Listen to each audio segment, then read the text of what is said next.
Vous méprisez toujours les autres mais vous avez une fois de plus perdu la partie. Maintenant, place au spectacle, dit Léo en levant ses bras tout en souriant. Lorsqu'il finit sa phrase, les vitres sur le du bâtiment se brisèrent et toutes les portes explosèrent, accompagnées de grenades flash. Lucia était déboussolée par le vacarme sonore et visuel mais elle entendit des personnes entrer dans l'entrepôt en sentant leur puissance. Grâce à ses capacités, elle reprit vite possession de ses facultés et vit des personnes habillées de la même manière que Léo. C'étaient les forces spéciales de la Manus, les ACE. Les déchus étaient aussi désorientés. Les 3/4 des forces spéciales se jetèrent directement sur les déchus avec férocité dont Léo. L'autre partie se mit devant les élèves pour les extraire de l'affrontement, par contre ceux-ci étaient armés d'armes à feu à l'inverse des autres. Lucia comprit directement que ceux qui les escortaient étaient des êtres humains ou des nains. « N'ayez pas peur camarades, combattons pour notre liberté », s'exclama Balnaz.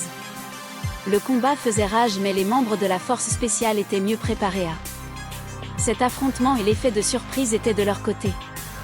Lucia et ses camarades étaient en train de fuir en se faisant protéger par le groupe d'intervention. Mais un groupe de démons déchus réussirent à avancer vers eux. Aucun membre des forces spéciales ne pouvait se détourner de son combat pour les intercepter. Les soldats qui escortaient les élèves se positionnent devant prêts à faire feu. À ce moment, une personne qui avait déjà fini son affrontement se mit en travers de la route des déchus, Léo. Les forces spéciales en profitèrent pour faire reculer le plus vite possible sans prendre de risques. Le groupe de démons déchus se mit en position. Ils se regardèrent pendant une dizaine de secondes puis tout se déclencha. Une déchue se lança en direction de Léo, celui-ci profita de la vitesse de la déchue pour l'éviter et s'en servir comme propulsion en appuyant son bras droit sur son dos pour avancer directement sur un autre combattant. Léo lui asséna un coup de coude en pleine face, ce qui le fit partir directement contre un mur qui se brisa sous le choc. Un autre combattant se trouvait ainsi derrière, il s'avança une épée à la main, Lucia était sur le point de crier pour l'alerter mais elle comprit à ce moment qu'il avait la situation parfaitement en main. Léo se retourna, esquiva aisément 3 coups et rentra un uppercut, propulsant l'assaillant contre le plafond de l'entrepôt fait de béton. Exit le deuxième ennemi.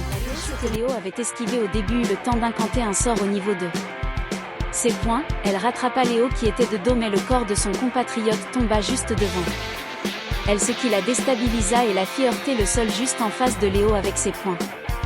L'explosion du sol eut lieu instantanément, Léo profita de l'onde pour se propulser. Léo se stabilisa en l'air puis il prépara son poing pour l'asséner à une autre démone déchue. Suite à l'impact, son nez se brisa mais elle était encore debout car elle avait eu le temps de se transformer au moment du coup. Elle se lança tête baissée sur Léo qui l'attrapa au niveau du cou et se servit de son corps comme bouclier face à une boule de feu provenant du dernier déchu. Celui-ci recula suite à son erreur mais derrière lui arrivait comme le ressentit Lucia un démon bien plus puissant que les autres. Il avait réussi à mettre 2 membres des forces spéciales au sol tout en évitant les plus forts qui étaient occupés soit à se battre ou à maîtriser ceux qu'ils avaient vaincus. Il avança vers le démon qui avait réalisé le tir allié, le regarda un laps de temps et lui asséna un puissant coup de genou. Le démon vomit sa bile, l'autre ne le laissa pas finir, il lui prit la tête et lui brisa la nuque tout en essuyant le vomi de ses chaussures sur le corps inanimé. « Merci de faire mon travail », dit Léo tout en applaudissant.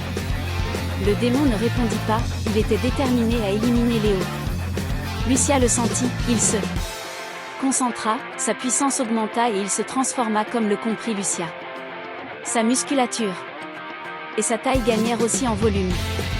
Dommage que tu n'aies pas de sang de rouge, tu aurais pu devenir encore plus fort, dit Léo avec sourire. À ces paroles, le démon se jeta en direction de Léo avec résolution, il faisait des secousses à chacun de ses pas.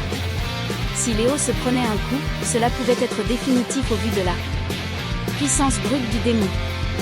Un moment de doute s'empara malgré tout de Lucia qui hésitait à intervenir face à ce puissant adversaire mais elle se calma et fit confiance à Léo.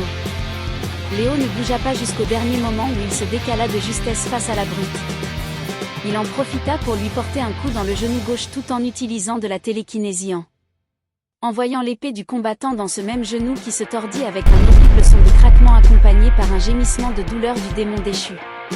Mais Léo ne lui laissa aucun répit et fit pleuvoir une série de coups bien placés sur tout son corps avec une grande dextérité lors de la chute du colosse qui tomba face contre terre. Mais le temps reprit son cours normal. Léo élança son bras qu'il venait de recouvrir de glace pour faire un uppercut à cette masse de feu. Une énorme secousse se fit ressentir et certaines personnes tombèrent au sol. Lucia réussit à se maintenir debout et vit l'impact du feu. La puissance de la boule partit instantanément à la verticale, elle éventra directement le toit pour s'envoler et disparaître dans le ciel. Personne ne parlait ou n'agissait, tout était si calme. Une petite pluie de flammes tomba, au niveau de Léo. Suite à l'impact, une épaisse fumée flottait. Du métal fondu tombait depuis l'ouverture, le mur sur lequel Léo avait projeté un démon s'écroula un peu plus. Lucia entendit à l'endroit où se situait Léo des gouttes tombant au sol. Ce calme dura 10 longues secondes sans que rien ne réussisse à rompre ce silence suite à la tempête. La fumée commença à se dissiper et Lucia réussit à distinguer une silhouette, celle de Léo qui bougeait. Elle réussit à comprendre qu'il avait sorti un objet de son pantalon puis elle le vit se mouvoir. Il se mit en position tel un coureur au départ d'une épreuve sportive. D'un coup une nouvelle secousse se fit sentir, la fumée se dissipa et en un court instant Léo et Balnaz se trouvaient face à face. À l'ancien emplacement de Léo, se trouvait un énorme trou avec du sang se mêlant au métal fondu provenant du plafond. Balnaz était face à Léo, elle était tétanisée par la peur qui lui inspira. Pendant ce face-à-face, le crâne se brisa, sûrement dû à son utilisation. Un seul son émana de la bouche de Léo. Bouh!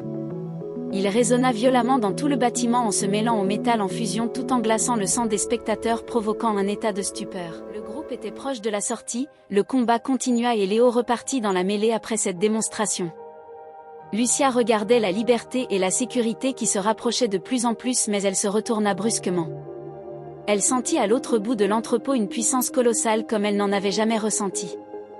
La chef Balnaz tenait un crâne qu'elle avait sorti d'une caisse qui était auparavant enroulée dans un drap imprégné de magie. Elle commença à créer un sort très puissant comme le sentit Lucia.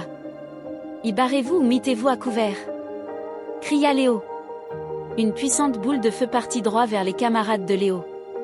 Les déchus et membres des forces spéciales virent partir la boule de feu. Ils se jetèrent sur les côtés mais une partie d'entre eux dont les camarades de Léo plus lents allaient être calcinés sur le passage de ce feu ardent. Une personne se mit sur le chemin du feu dévastateur, elle se tenait face aux enfers.